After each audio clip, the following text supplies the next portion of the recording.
มาพบความน่ารักจากพวกเขากันครับ จอมบงการ ใครชมคุณดีที่สุด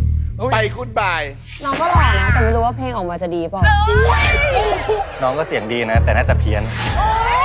โลกนี้สดใสไปหมดเลยตอนนี้ ใครพูดคำประกาศเสียงออกมา เข้ารอบเริ่ม คณิตศาสตร์ ไม่ใช่ ศิลปะ อุ้ยง่ายไป ศิลปะสอง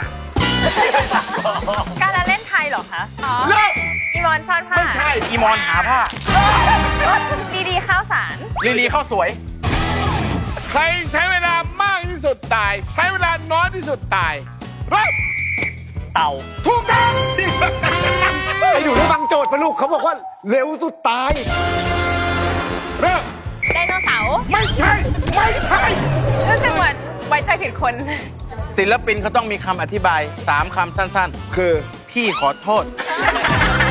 ในรู้ปลายตายไม่รู้ตัว คืนนี้ครับ